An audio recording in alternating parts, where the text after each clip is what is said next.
Hi, it's Trudy from the Midday Show, hanging out today with Mary McEnroe, Public Relations Director for the Boilermaker, which is coming up so soon. We're so psyched. We're here at the Running Hall of Fame in downtown Utica. Mary, so many questions, so many people psyched about this area's premier event, the Boilermaker, coming up. Let's start first with safety concerns.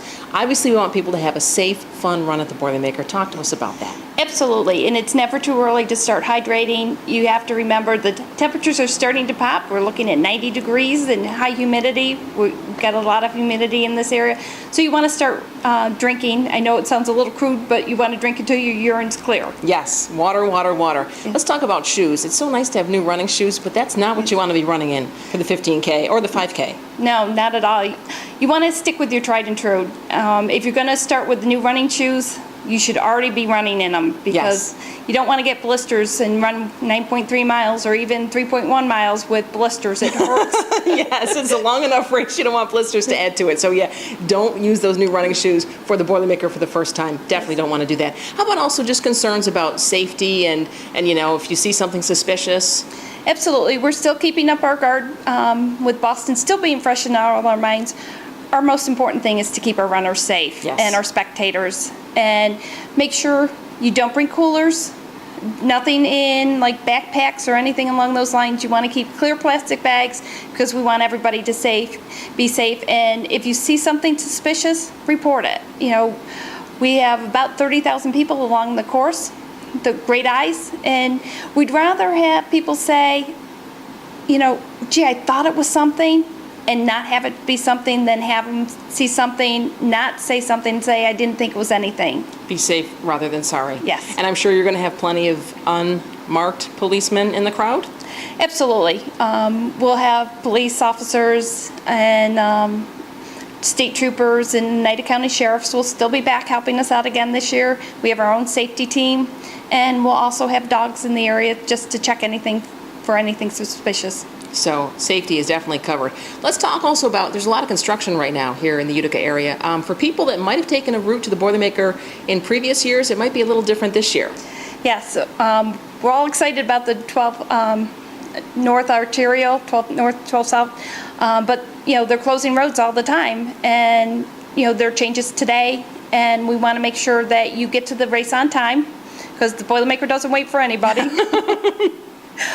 So plan ahead, because I don't know what the roads are going to be closed, so you want to plan ahead. We're closing Burstone Road for the 5K at 5:30. 5:30 a.m. Yes, so you want to make sure if you're going to the 5K start, get there early.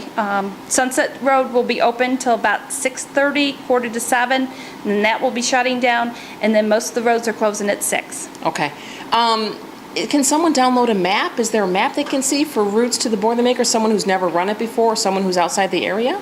We just did together this year some new maps, so they are going to be going up on our website, so you can check them.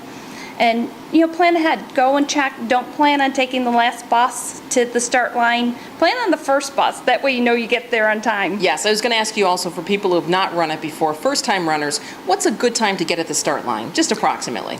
I would get there at 6 o'clock. You know, it's much better to be early than to be late. Yes. You can get in line for the porta-johns because they fill up very quickly.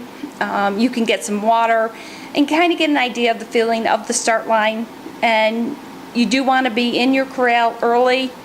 You don't want to be waiting. So getting in there and lining up, you can do your stretches, your warm-up. You know, you can't get there, you know, right at the start line. Right, because they're going to start whether you are there or not. Yeah, definitely. Absolutely. Let's also talk about trying to use somebody else's bib or not wearing your bib, and you just don't feel like it that day. The Boilermaker does not want that. No, your bib number is actually our race ID number, and that's the only way we can ID you in the race. And by wearing somebody else's bib number, if something happens to you, you know, we're going to pull up somebody else's information. And you know, nobody plans on going to the medical tent, but we treat over 100 people in our medical tent every year. We want to make sure everybody's safe. So wear the bib that's been assigned to you, and do wear it. Yes, and it should go on your front, because that way when we have our pictures taken with Marathon Photo, we can identify you and you can buy those pictures. They're great pictures. Yeah, they are. They do an awesome job. Anything else you want people to know? First-time runners, 10-time runners, just the Boilermaker in general. Anything else people should know? Well, we want people to come out and have a great time. Come to the expo. We've got a lot going on. We'll have the induction ceremony this year at 2:30. Tom Fleming will be there, Kim Merritt, and you can learn some great tips from them. Okay, well, here's to a great race, Mary. Thank you so much for talking to us. You're welcome. Thank you so much, Trudy. We'll see you at the Boilermaker.